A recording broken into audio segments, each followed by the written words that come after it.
I'm Dana Healy, and you're listening to Cities Speak.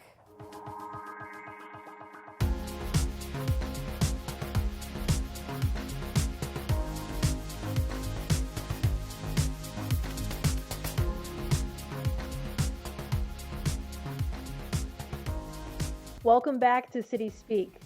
As president and CEO of the St. Paul Area Chamber of Commerce, B. Kyle represents over 1,200 companies, nonprofits, and government agencies in the Twin Cities area. B. Kyle is also a Midway Chamber of Commerce board member. She graduated from the College of St. Benedict and is a veteran of the U.S. Army. Most recently, in 2020, she's been recognized by the Minneapolis St. Paul Business Journal as one of the top 10 most admired CEOs. B, thanks so much for joining us today. Very happy to be here. Thanks for the invitation. So let's go back a little bit. You graduated from St. Benedict College, and while you're in college, you earned a scholarship through ROTC. And following that, you served 4 years active duty for the Army in what was then West Germany, seeing the end of the Cold War. So how has your experiences as a veteran, especially during the fall of the Berlin Wall, shaped the way you lead the St. Paul Area Chamber of Commerce? You know, that's a really good question. When you talk to people about interviewing veterans, there's this sense that they are excellent employees, and I couldn't agree more. The things you learn when you're in the military are life-changing in so many ways. I guess the most important thing you learn when you're a soldier, when you're an officer, and you have soldiers under your command, is this idea of, Simon Sinek wrote a book recently called Leaders Eat Last. And I would say that has been the biggest lesson for me, is that, you know, when you're in the military, you care for your soldiers, you care for their feet, their weapon, their readiness, and you care about their families, because soldiers can't serve when they're concerned about their family. So there's this holistic approach to caring for your people, and you make sure that they eat first. So the idea that leaders eat last is something that absolutely applies in the private sector too. Your job is to care for the people who care for the clients, who care for the business. And so that's been hugely impactful. I would say, you know, the other really important lesson I learned in the military, particularly living in West Germany at the time, is I understood what the word ethnocentrism means, you know, which basically speaks to what is right or true, sometimes is culturally defined and not necessarily an absolute, right? So, for example, I'll give you an example of that. Think of the word freedom. So you know what that word means to you. We know as Americans what that means to us. It's the right to, it's the opportunity to, whatever it is, chart your own course, speak your own mind, declare your own destiny, fight for what you believe in. It's a freedom to do something on your behalf and on the behalf of your family. I thought that was a universal truth. In Eastern Europe, freedom is, or was, a freedom from unemployment, freedom from homelessness, freedom from hunger. Completely different mindset. Blew my mind when I first understood this.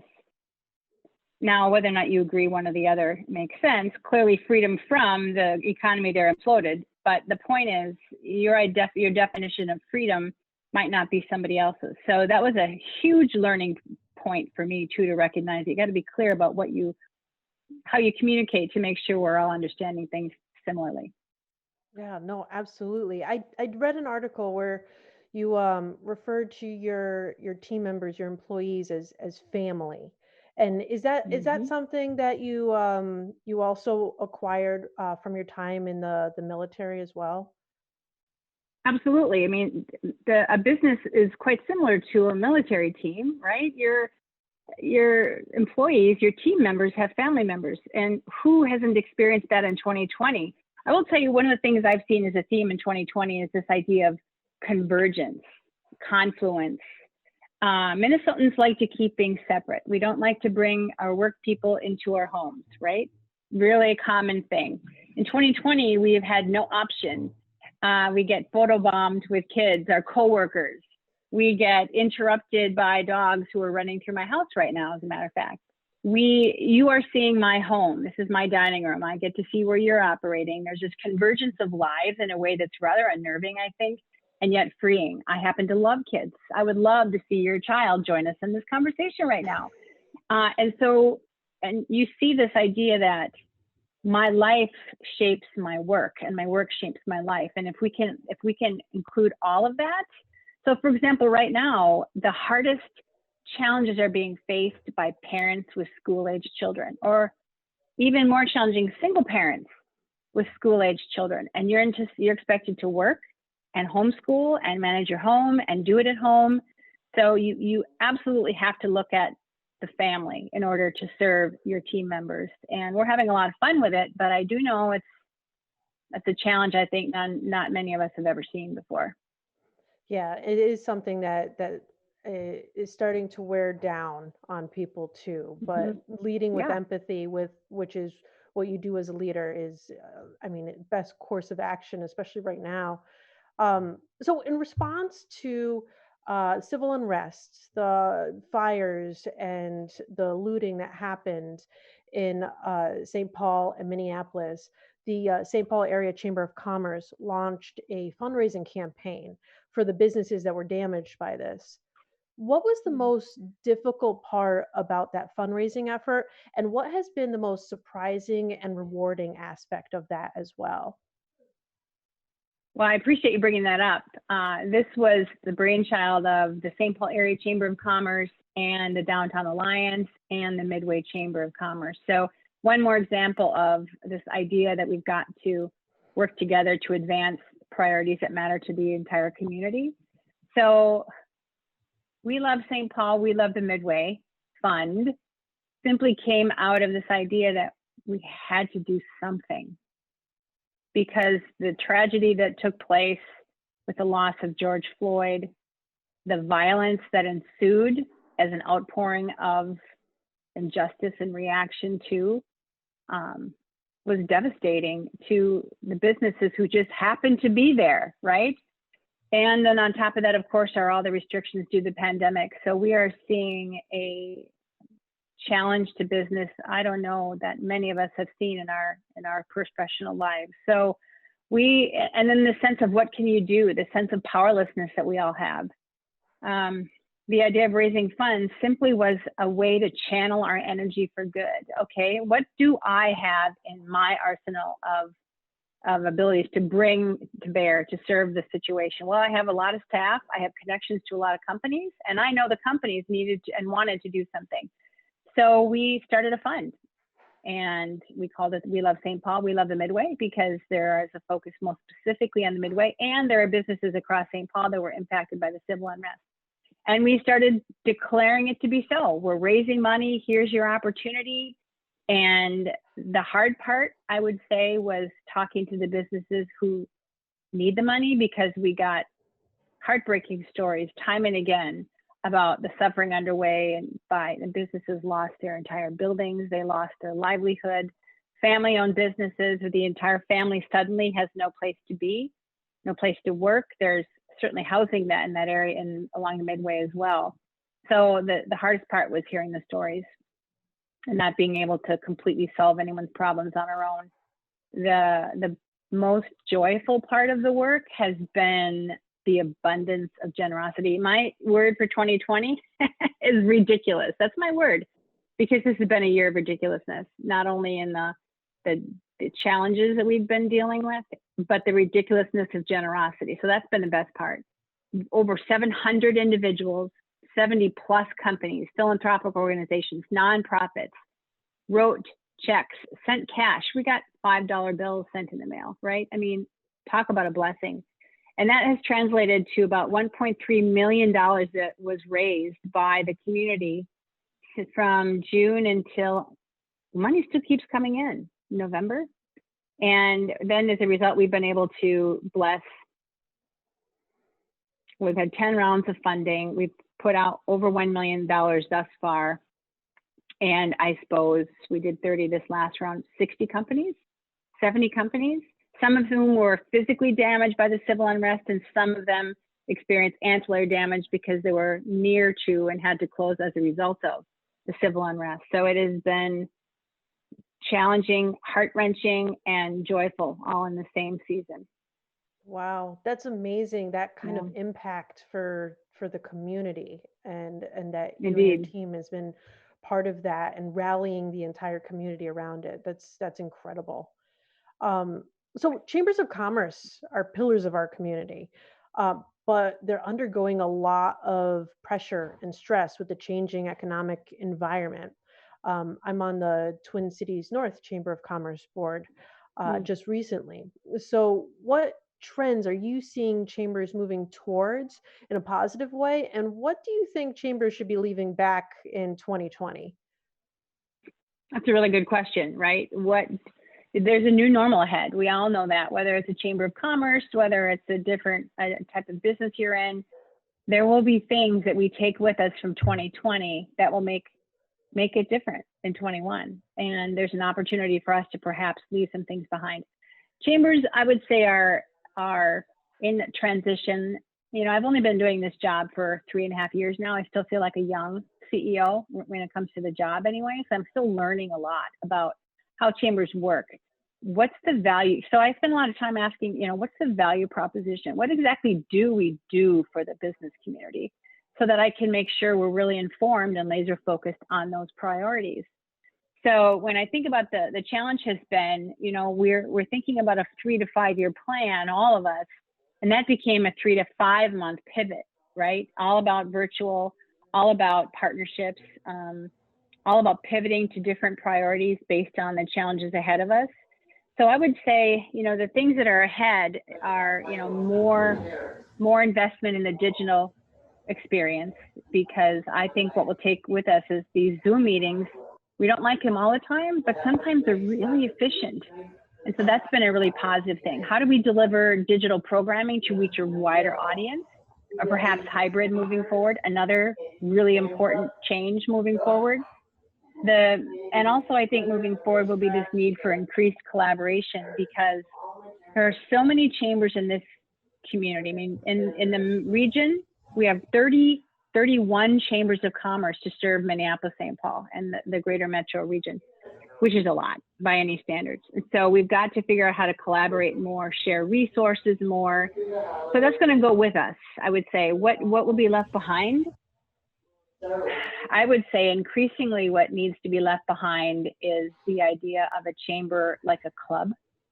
You know, the traditional model of a chamber where we're on the inside, we're a team, we're a huddle, we're together, because what it creates is this unintentional message that there are others, there are perhaps opponents, us versus them, win versus lose, in versus out, right? It's an unnatural dichotomy that is really not functional, because by the very nature of our work moving forward is learning how to build bridges, expand our reach, bring in new partners, work better, particularly with the BIPOC business community that has seen chambers as, you know, them, right? We all kind of created the us versus them mentality, and the BIPOC community saw us as them. So that's got to be left behind, so that we can move into this new normal in 21 moving forward that involves bridges, intentional relationships, more education, and more awareness of the inclusive business community and how we can all together can move forward more successfully.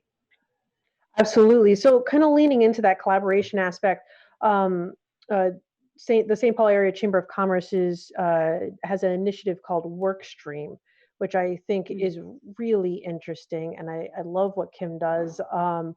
Can you talk a little bit about that, because it's still a fairly new initiative? Mm-hmm. Yeah, it is a new initiative. Thank you. That's an example of a 3 to 5 year plan that turned into a 3 to 5 month pivot. So what we know in chambers of commerce is that traditionally chambers revenue streams, I mean, if you want, I have to get into the business of a chamber for a minute, so I apologize. But a chamber of commerce traditionally was funded through member dues. 80-90% of an annual budget was through the raising of money through memberships. And then whatever was raised was used to service that membership throughout the year. The challenge is the work is big, work is expensive, and dues alone aren't enough, and dues alone reflect the ebb and flow of the economy, particularly if you serve small business. Give me an example of a small chamber, Main on Main, whose membership is 90% small businesses because it's a retail community, for example. And then COVID-19 hits, and 60% of those businesses are closed for 10 months. That means 60+% of that chamber's revenue is gone. So in order for us to be sustaining businesses, we have to figure out how to diversify our revenue. If our desire is to serve business, we need to serve them when they're struggling. We need to serve them when they're succeeding. And so we've had to diversify revenue. So Workstream is our plan to diversify revenue. So you think about, what do you do well? What are the resources you have? And for us, I mean, by most standards, we're a really big chamber. We've got 16 employees. We have senior people. We have some of the largest companies in the world in our membership and on our board. So we've got a lot of talented resources. So we're simply hiring that out. You know, we're doing work for other organizations. Rice Larpenger Alliance hired us to bring on a team lead to run point on that. Kim O'Brien is a fabulous executive in her own right. We have found ways to partner with other chambers who could use some staffing assistance, whether it's communications or events programming or administrative work. And that allows us to continue to support the chambers even when the dues itself is not as consistent as it had been. So our organization, for example, now is dependent less than 40% on dues for our revenue. And that's been an intentional focus. Again, speeding up this year, to be sure. Yeah, that's awesome. Less than 40%. That's really, really important. So kind of switching gears a little bit here. You've been a strong supporter and additional police officers for St. Paul. About a year ago, you wrote an op-ed piece that said, of all the issues the city faces, public safety is the single most important. What have you seen, especially around the business community and related to St. Paul, that the city is due to addressing public safety for our city and business community members? Well, you know, public safety is still priority number one. I don't know that many people would disagree with that, whether you're a business owner, an employee, a family member. The truth is, if you're a resident, you're an employee somewhere, right? If you're a resident, you're a business owner perhaps somewhere. So the artificial separation between business and residents to some degree doesn't make a whole lot of sense to me. If you're a person and you are invested in a community, you care about public safety because it impacts your children, your family, your employees, employer, and the overall experience of health and safety and wellness in your community. So public safety is still job one. I also think that in the city of St. Paul, the police and the city and the mayors and their team agree with that. The challenge sometimes is how you execute on that, right? And I'm seeing real investment, both from the business community and from the city. So I'm thinking specifically about in 2020, with the pandemic, with the civil unrest, you know, 90+% of our employees downtown, for example, are working from home. And so with the absence of people came the influx of some trouble, a lot of trouble, a lot of it focused around Lower Town. And of course, the unsheltered population have been struggling this year, and it's been even more visible because of the absence of other people, right? Which has made it even more challenging. And folks taking advantage of that situation. So the city and the mayor and the police chief invested over $500,000 immediately into addressing public safety in Lower Town, reducing crime, removing the bad actors. Crime in that area has decreased by about, 32+% since then, through third quarter and through the end of the year.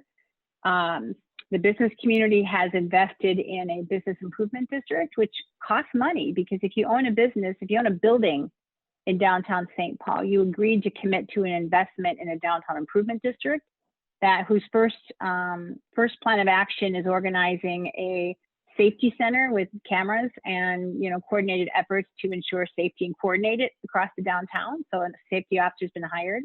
There's a street team in St. Paul improving the general experience and the cleanliness of downtown. So, to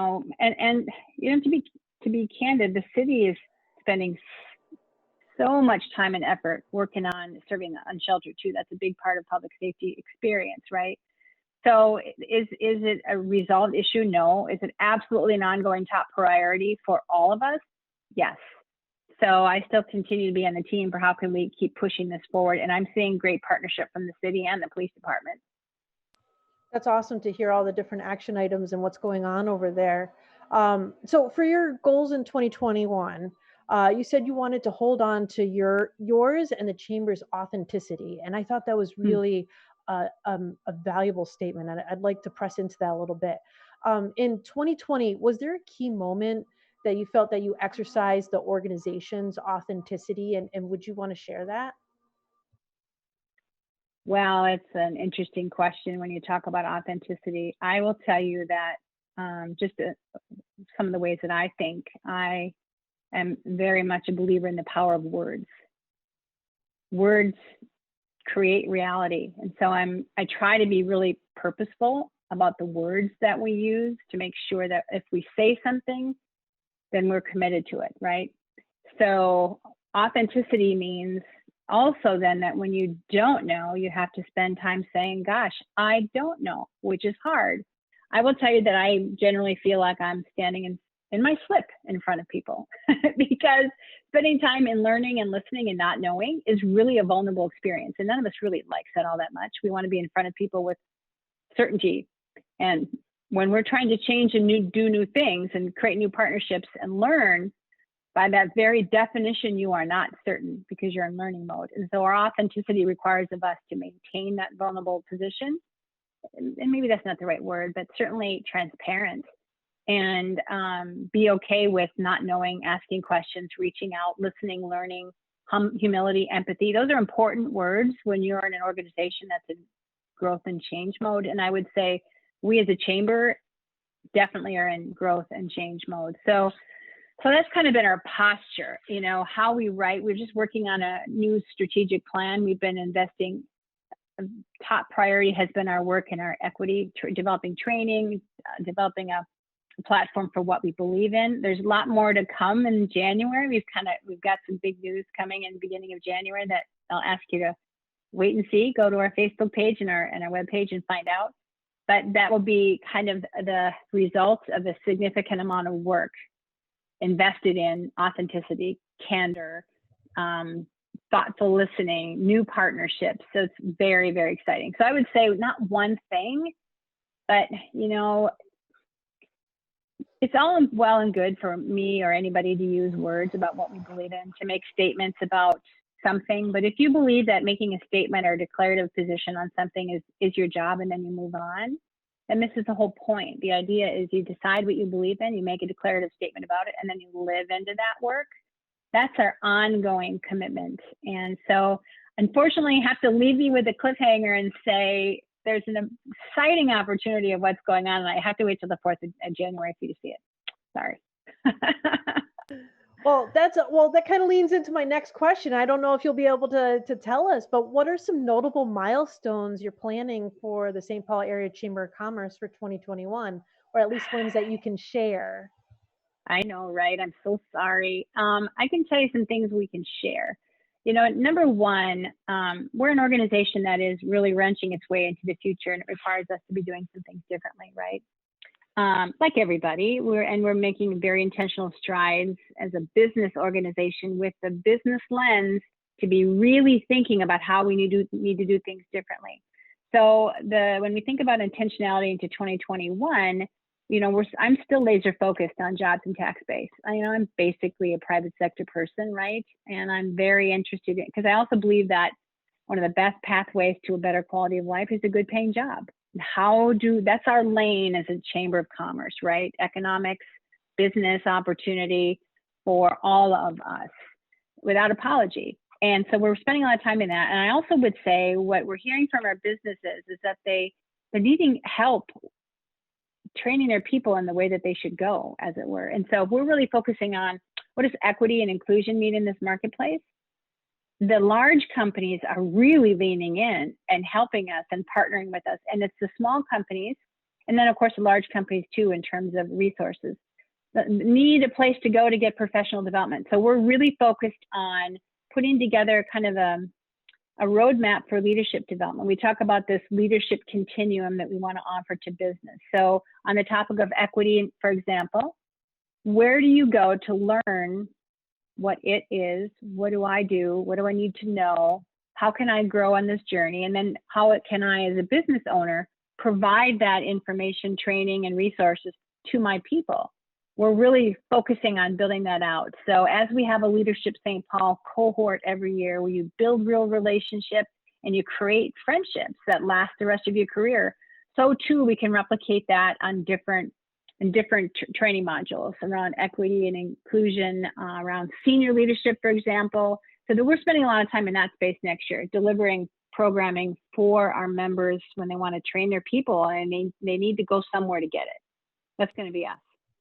That sounds super exciting for 2021. Yeah. So just to wrap up, if you could give your 10-year-old self any words of wisdom or advice, what would it be? Boy, that's a really good question. I would say the most important message I can give myself, I can give my daughter, I can give my son, I can give my employees, is to do you 110% without apology. I will tell you that the times in my career when I feel like I failed, when I feel like I was not comfortable or ill-suited, was when I was trying to be somebody I wasn't. When, I thought I was a broken extrovert. So I spent a lot of years trying to do things that required a big personality. I'm not an extrovert. Turns out I'm an introvert. Maybe I should stop trying to do all those things that don't feel natural to me.